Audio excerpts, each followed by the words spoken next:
እመቤታችን ክብር ውዳሴ ምስጋና ይድረስልን። እመቤታችንን ከፍ አድርጋችሁ አመስግኗት ምእመናን።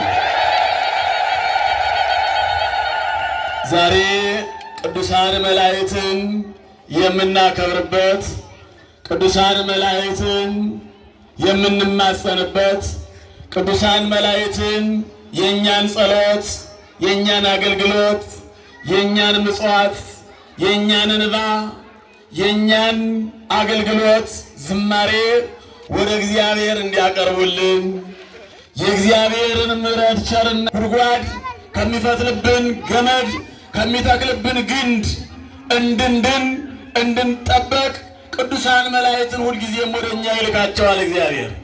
ቅዱሳን መላእክት በእግዚአብሔር ፊት የሚቆሙ፣ በእግዚአብሔር ፊት የሚዘምሩ፣ በእግዚአብሔር ፊት የሚኖሩ ናቸው።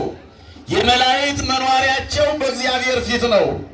በእግዚአብሔር ፊት ይቆማሉ፣ በእግዚአብሔር ፊት ያገለግላሉ፣ ይዘምራሉ፣ ይላላካሉ፣ ይታዘዛሉ።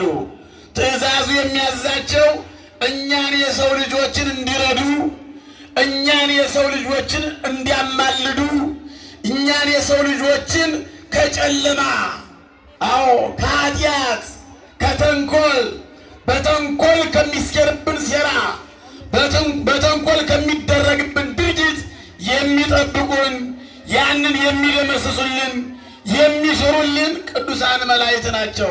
ክብር ምስጋና ለእግዚአብሔር ይሁን። እግዚአብሔርን አመስግኑ ምእመናን።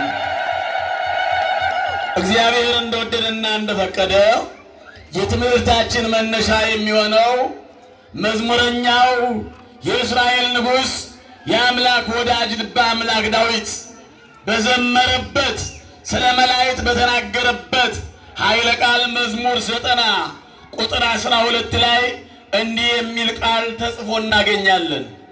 እስመ ለመላእክቲሁ ይእዝዞሙ በእንቲአከ፣ መላእክትን ስላንተ ያዛቸዋል። ከመ ይቀቡከ በኩሉ ፍናዊከ፣ በመንገድ ሁሉ ይጠብቁ ዘንድ በመንገድ ሁሉ ይጠብቁ ዘንድ። ከመ ይትታቀበብን እግረከ፣ እግርህን እንቅፋት እንዳይመታው። ወበደዊሆሙ ያነሱከ፣ በእጆቻቸው ያነሷችኋል። ብትወድቁ ያነሷችኋል፣ ብትሰበሩ ይጠግኗችኋል፣ እንቅፋቱን ያርቁላችኋል። ስለዚህ መላእክትን ይላል ለአንተ ያዛቸዋል። ኢይቀርብ አኮ ያቤከ፣ መላእክት ሲጠብቁ ክፉ ነገር ወደ አንተ አይቀርብም።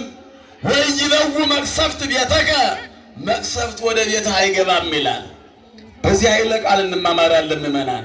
መቅሰፍት በሉ እስኪ ወደ ቤትህ አይገባም፣ ክፉ ነገር ወደ አንተ አይቀርብም። መላእክቱን ስላንተ ያዛቸዋልና። ከመቅሰፍት የተሰወርነው መላእክት ስለኛ ታዘው መላእክት ስለረዱን ቅዱሳን መላእክት ስለጠበቁን ነው። ሌላ አይደለም። አጥሩ ቅጥሩ አይደለም የጠበቀን። የለበስነው ልብሳችን አይደለም። ያደርንበት ቤታችን አይደለም።